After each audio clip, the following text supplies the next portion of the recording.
Bismillah. Qu'à taille le gel régnait en maître. Le fleuve s'était cuirassé de glace, la neige couvrait les monts et la vallée. On mitouflait de blanc, nerfs la forêt réparée, dont le sommeil s'efforce épuisé par l'été.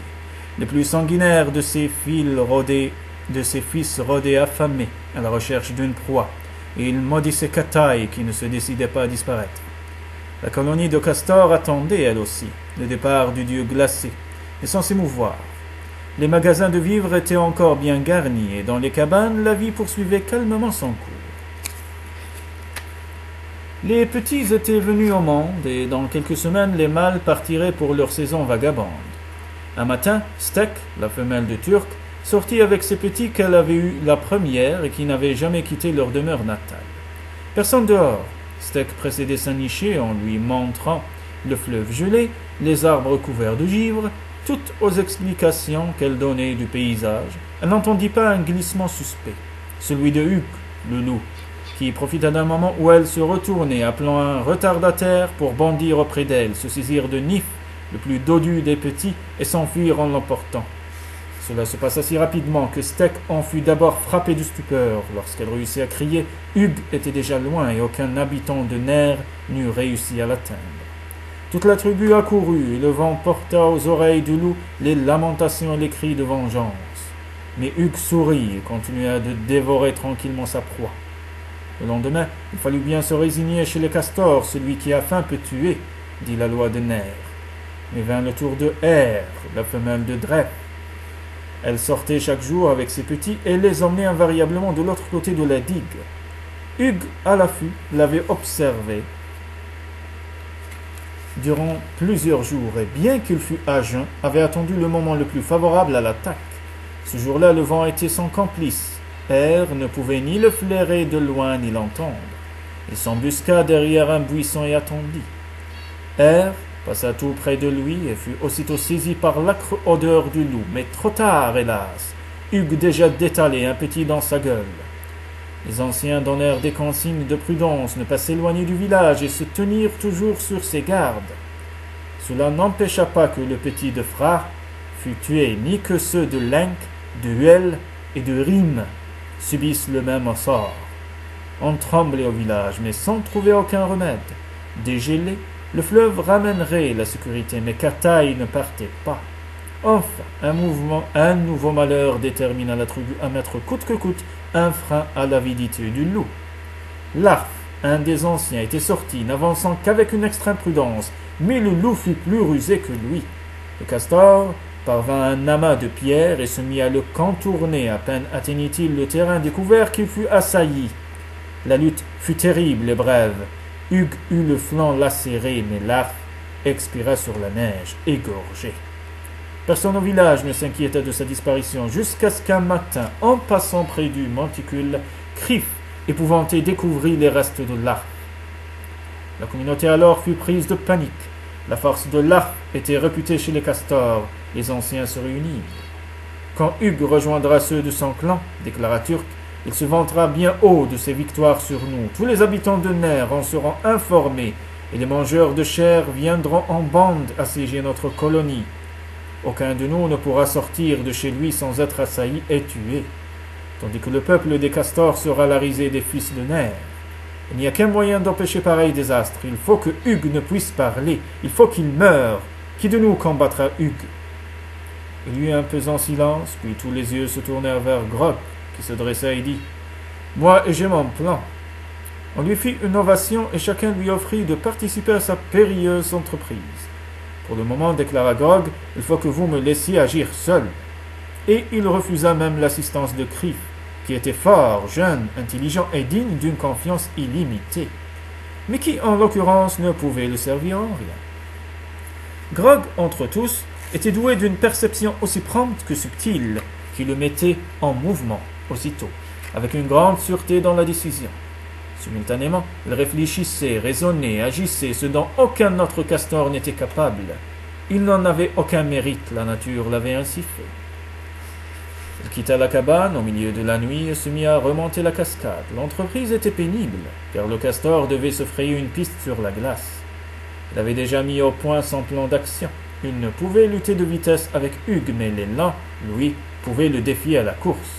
Grog avait une fois sauvé la vie de son ami et aujourd'hui, elle devait sauver la colonie. Grog cheminait depuis 3 jours lorsqu'il fut surpris par une violente tempête de neige. La marche devenait impossible, la neige qui tombait en abondance n'offrait aucune résistance et le pauvre castor s'y enfonçait tout entier. Au cours de la nuit, Laf, le vent, se mit à jouer cruellement avec lui, soufflant tantôt à droite, tantôt à gauche, l'assaillant par devant puis le poussant par derrière, et le froid était intense et mordant.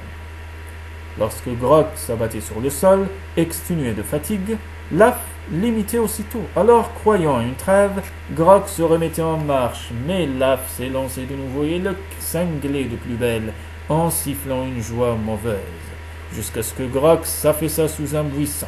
Alors le vent feignait de s'apaiser, son chant cessait d'être rageur et devenait un doux gémissement, un soupir. 30 fois Grog quitta un refuge excellent et 30 fois Laf bondit sur lui, plus furieux que jamais. Puis ce fut un jeu nouveau.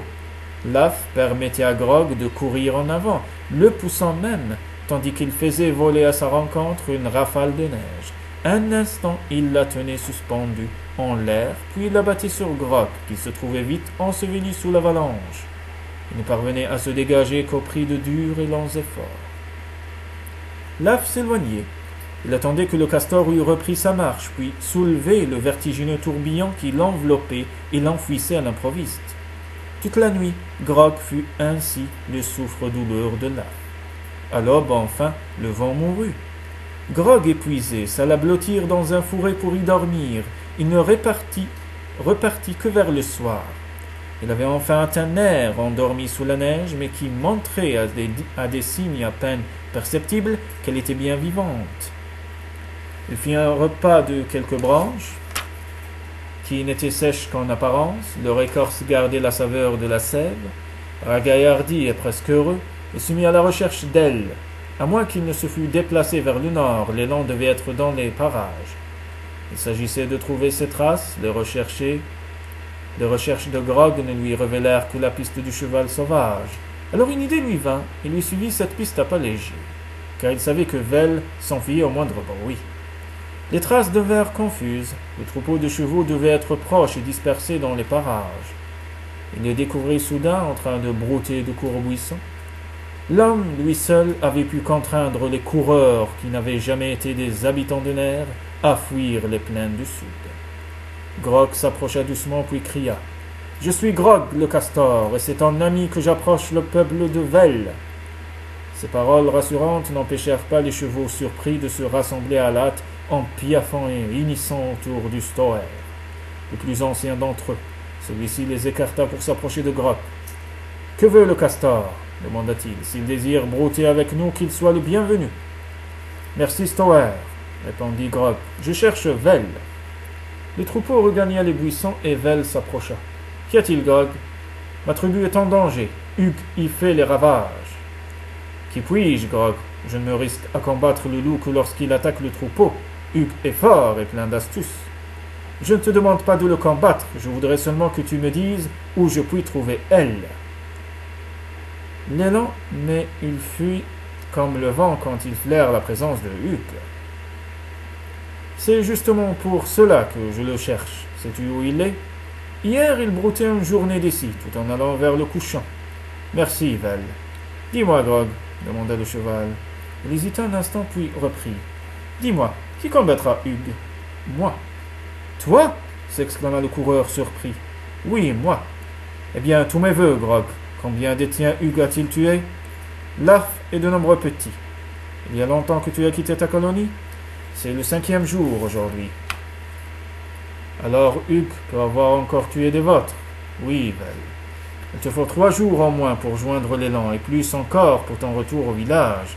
Y arriveras-tu à temps pour le sauver ? » ?»« Je ne sais pas, » soupira Grog, « mais Hugh doit périr avant que les mangeurs de chair n'apprennent que sur le fleuve gelé, le peuple des castors est sans défense. »« Je comprends, Grog. Bon courage et bonne chance. Merci. Adieu, Vel. » Et Grog, s'adressant au troupeau, s'écria « Bon séjour à la tribu des coureurs, la tribu des castors et son ami. » Déjà il s'éloignait lorsque Vel le rappela. « Attends, ne pars pas. Je veux t'aider, je le puis. Prends le chemin du retour. Elle te rejoindra à la cascade. C'est moi qui vais aller le lui dire. Vraiment, Vel, je suis un bon coureur et nos peuples sans amis. Merci. Grog n'ajouta rien et prit la direction de la cascade, tandis que Vel, quittant son troupeau, s'est lancé vers l'ouest.